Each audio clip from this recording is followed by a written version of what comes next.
Movie की शुरुआत में एक टैटू शॉप में होती है जिसका ओनर एक बूढ़ा आदमी है जो कि काफी अनुभवी है। वो बूढ़ा आदमी एक जवान गैंगस्टर की बॉडी पे टैटू बना रहा होता है और तभी वहाँ उस गैंगस्टर का नौकर एक काली रेत से भरा हुआ लिफाफा लेकर आता है। गैंगस्टर को उसका मतलब नहीं समझ आता, पर बूढ़ा आदमी उस काली रेत को देखकर शॉक हो जाता है। वो बताता है कि काली रेत खतरनाक निंजास का दुनिया में आने का सिंबल है। उसने ऐसे निंजास का बहुत टाइम पहले सामना किया था और उस बूढ़े आदमी को खुद ही एक्सपीरियंस तभी हुआ था कि वो निंजास कितने खतरनाक है। फिर जब गैंगस्टर बूढ़े आदमी को कायर बोलता है तब बूढ़ा आदमी उनको अपने चेस्ट के लेफ्ट में बना एक अजीब सा निशान दिखाता है जो कि निंजास के अटैक की वजह से बना था।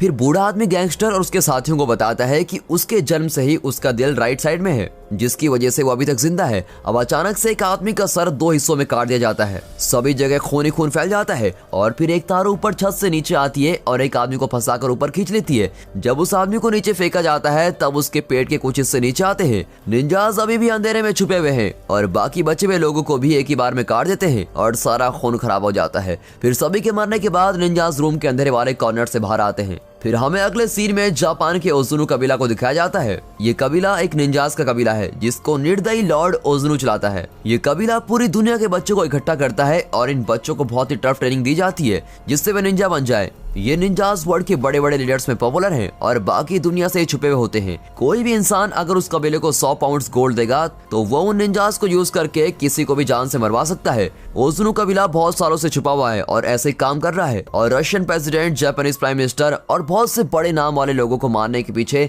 इन्हीं निंजास का ही हाथ है। जो भी उन निंजास के बारे में जानता है वो उनका सामना करने से बहुत ही ज्यादा डरता है। एक नए सेशन के दौरान लॉर्ड ओजुनु एक नए बच्चे को जिसका नाम रियाजो है उसकी बाकी कबीले से जान पहचान करवाते हैं। रियाजो के पेरेंट्स ने उसको अकेला छोड़ दिया था और उसको कबीले में लीडर ओजुनु ने रखा है। ओजुनु को किसी वजह से लगता है कि रियाजो उसके बाद ग्रुप का लीडर बनेगा। इस वजह से रियाजो की ट्रेनिंग और भी ज्यादा मुश्किल होती है। जब तक रियाजो 10 साल का होता है उसकी बॉडी पे सभी जगह चोट के निशान बन जाते हैं जो कि उसको गलती करने पे दिए जा रहे हैं। एक निंजा में सबसे जरूरी खासियत उसका चुपचाप रह के छुपे रहना होता है। रियाजो को एक तेज आवाज करने वाले लकड़ी के फर्श पे चलाया जा रहा है और अगर उस पर चलते हुए उसने गलती से भी आवाज की तो उसकी टांगों को कोड़े से मारा जाएगा। अब रात के टाइम रियाजो को नींद नहीं आ रही है क्योंकि उसके लेग्स में बहुत ही दर्द हो रहा है। तब वहाँ एक लड़की आती है और उसके जख्म पे दवाई लगाती है। उस लड़की का नाम है क्रिको और वो लड़की भी वहाँ निंजा की ट्रेनिंग ले रही है। वहाँ के बच्चों को सिखाया जाता है कि उनके दिल में किसी तरह की फीलिंग्स नहीं होनी चाहिए, पर क्रिको यहाँ पर एक अलग ही लड़की है। वो मार पिटाई और लोगों को मारने में विश्वास नहीं रखती है।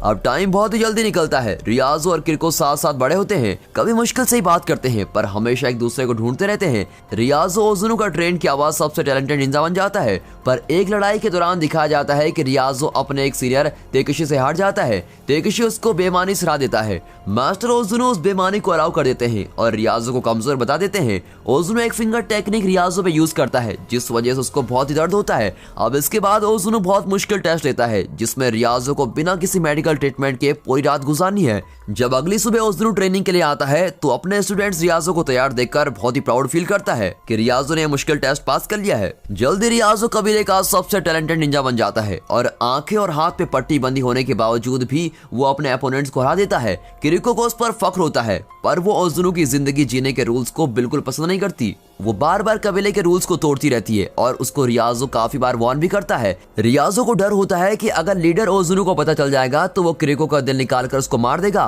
पर वो हमेशा यही बोलती है कि उसका दिल हमेशा रियाजो के साथ है और कोई भी उसका दिल नहीं चुरा सकता। अब एक ट्रेनिंग के दौरान किरिको को एक चाकू के साथ अपने अपोनेंट को हार्म करने को बोला जा रहा है। जब किरिको ऐसा नहीं कर पाती तो ओजुनु उसके फेस को काट देता है और उसको एक केज में डाल देता है। रियाजो चुपचाप किरिको से मिलने जाता है जिसको एक केज में बंद किया हुआ है और उसको पानी पिलाता है। फिर कुछ दिन बाद एक रात को बारिश हो रही होती है। किरिको वहां से भागने के लिए एक दीवार पर चढ़ जाती है और वो रियाजो को अपने साथ चलने को बोलती है, पर रियाजो वहीं रुकने का डिसाइड करता है और अपने कबीले के साथ रहना चाहता है क्योंकि उसको लगता है कि उसके पास कबीले के अलावा और कोई भी नहीं है। फिर किरिको को पकड़ लिया जाता है और उसको मारने का डिसाइड किया जाता है। सीनियर तेकेशी सभी के सामने किरिको के दिल पे वार करके उसको मार डालता है। अब उस दिन रियाजो का एक हिस्सा मर जाता है, पर फिर भी वो कबीले के साथ लॉयल रहने का सोचता है। अब कुछ साल गुजर जाते हैं और सीन बर्लिन के यूरोपोल हेडक्वार्टर्स में दिखाया जाता है। वहाँ एक रिसर्चर जिसका नाम मिका है, उसको ओजुनु के कबीले के होने के कुछ सबूत मिलते हैं। उसको पता नहीं होता कि ये कबीले के बारे में जानकारी कितनी खतरनाक हो सकती है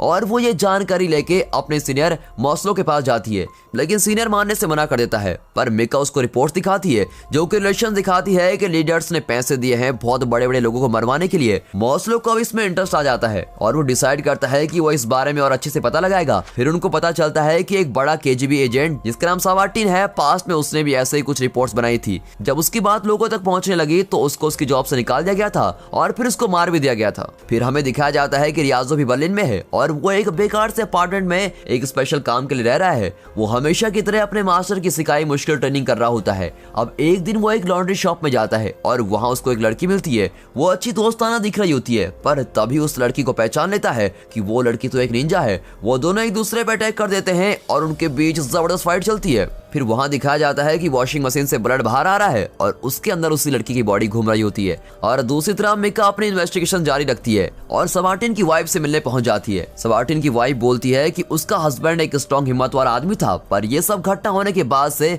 उसके पति के लिए सब बदल गया। उसका पति इतना डर गया था कि घर के सभी दरवाजे और खिड़कियों पर कम से कम 2 लॉक्स तो लगाता ही था और घर के सभी कोनों में हमेशा लाइट रहती थी। उसने अंधेरे के लिए कोई जगह नहीं छोड़ी थी जिससे कोई निंजा छुप सके। पर फिर एक रात लाइट चली गई और उसका पति मर गया। अब एक हायर ऑफिशियल की एंट्री मिका के ऑफिस में होती है। ये बात क्लियर है कि ये ऑफिसर मिका पर नजर रखने के लिए आया है, क्योंकि लोग मिका के बारे में बात कर रहे हैं कि वो उन चीजों को पता लगाने की कोशिश कर रही है जिससे उसका कुछ लेना देना नहीं है। उसी शाम मिका अपने घर में पहुंचती है और वहाँ उसको पता चलता है कि पूरे ब्लॉक में लाइट नहीं है। फिर भी वो अपने अंधेरे वाले घर में चली जाती है और वहाँ उस पर एक निंजा अटैक करता है। सरप्राइज की बात तो ये होती है कि वहाँ एक और निंजा आता है और मिका की जान बचा लेता है और दूसरे निंजा को मार डालता है। वो सीक्रेट निंजा कोई और नहीं, रियाजो है। अब फ्लैशबैक में दिखाया जाता है जिसमें छोटा रियाजो किसी को मारने के लिए अपने पहले मिशन पे आया है। वो अपनी सारी फ्रस्ट्रेशन निकालने के लिए अपने पहले टारगेट को बहुत ही बुरी तरीके से मारता है। मिशन के बाद वो अपने रूफटॉप पर अपने कबीले से मिलने के लिए जाता है। लॉर्ड ओजुनु बोलते हैं कि वो बहुत ही प्राउड है रियाजो पे और फिर उसको अपने पास बुलाते हैं, पर वो सरप्राइज हो जाता है जब रियाजो उस पर अटैक करता है, जिससे ओजुनु का फेस और एक आंख कट जाती है। रियाजो के साथ के निंजा उस पर अटैक करते हैं और उसको बहुत मार मार के बिल्डिंग से नीचे गिरा देते हैं। रियाजो बहुत मुश्किल से बच पाता है। अब प्रेजेंट में रियाजो मिका से बात कर रहा है और वो मिका को बताता है कि उस फर्स्ट मर्डर के बाद से ही रियाजो अपने पुराने कबीले के सभी मिशन को खराब करने की कोशिश कर रहा है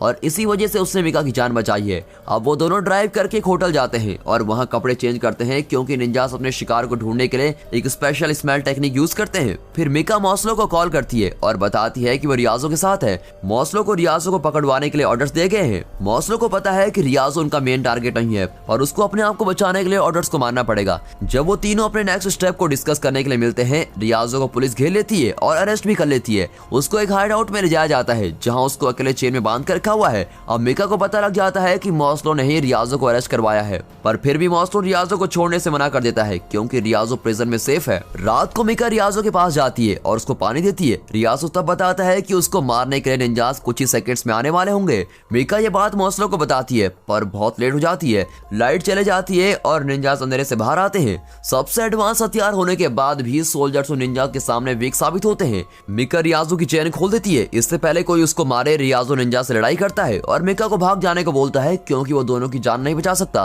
रियाजो ओजुनु के कबीले का सबसे बेस्ट स्टूडेंट होता है, पर फिर भी इतने सारे निंजा को एक साथ मारने के लिए उसको बहुत मुश्किल होती है। आखिर में वो और तेकिशी एक रोड पर मिलते हैं। तेकिशी रियाजो को मारने के लिए अपनी स्वॉर्ड उठाता है, बट मिका सही वक्त पे आके तेकिशी को अपनी कार से उड़ा देती है। मिका रियाजो को होटल ले आती है। बहुत सारे इंजरी के बाद भी रियाजो डॉक्टर के पास जाने से मना कर देता है। अब नेक्स्ट सीन में मिका बेहोश रियाजो के साइड में बैठी है और उसकी बेहोशी में उससे बात कर रही है। वो रियाजो से माफी मांगती है और उसको थैंक्स भी बोलती है उसकी लाइफ बचाने के लिए। मिका फिर एक ट्रैकिंग डिवाइस निकालती है जो उनकी लोकेशन मॉस्लो को बताता है, पर पुलिस के आने से पहले निंजा आ जाते हैं और रियाजो को किडनैप कर लेते हैं। जब पुलिस आती है तो उन्हें बस सोफे पे बैठी हुई मिका मिलती है। मिका उनको बताती है कि रियाजो को किडनैप हुए 10 मिनट हुए हैं। अब कबीले के बेस को दिखाया जाता है। रियाजो को लॉर्ड ओजुनु के पास ले जाया गया है। ओजुनु उसको लास्ट चांस देता है माफी मांगने का, बट रियाजो मना कर देता है। ओजुनु गुस्सा इसलिए है क्योंकि उसको लगता है कि रियाजो ही कबीले का मास्टर बनेगा। ओजुनु रियाजो को वहीं खड़ा करता है जहां किरिको को मारा गया था। रियाजो को फिर फिंगर जैबिंग टेक्निक से 3 बार मारता है। ज्यादातर लोग इस टेक्निक के वार्ड से एक ही बार में मर जाते हैं, पर रियाजो के मुंह से सिर्फ खून ही निकला है। इसके साथ साथ उसके मुंह से एक ट्रैकिंग डिवाइस भी निकलता है। निंजास के वो देखने से पहले ही मिका पूरी पुलिस फोर्स के साथ वहां जाती है और आतंक मच जाता है। बहुत सारे निंजास एक्सप्लोजिव से मर जाते हैं, इसलिए अंदर में में छुपने से कोई फायदा नहीं हुआ। अब एक बड़ी लड़ाई में दोनों तरफ के बहुत सारे लोग मर जाते हैं। फिर रियाजो का सामना तेकेशी और उसके निंजास के साथ होता है। फाइट फेयर न होने के बाद भी रियाजो सभी निंजास को मार देता है और तेकेशी के अटैक की वेट करता है। फिर दोनों अपनी पूरी एफर्ट्स के साथ लड़ाई करते हैं और लास्ट में रियाजो जीत जाता है। तेकेशी का हेड काट दिया जाता है। अब रियाजो को बस एक को हराना है जो कि उसका पुराना मास्टर ओजुनु है। रियाजो को ओजुनु एक कमरे में मिलता है जो कि शांति से बैठा हुआ है जबकि बाकी लोग बाहर मर रहे हैं। ओजुनु अपनी एक्सपर्टीज दिखाता है और हवा में गायब हो जाता है और अंधेरे से रियाजो के पीछे से हमला करता है। बस एक धक्के से ही ओजुनु रियाजो को उड़ा के दूसरे रूम में पहुंचा देता है। फिर दोनों अपनी स्वॉर्ड्स निकालते हैं और दोनों के पीछे खतरनाक लड़ाई होती है। ओजुनु एक और चांस देता है रियाजो को माफी मांगने का और बताता है कि वो रियाजो का बाप है।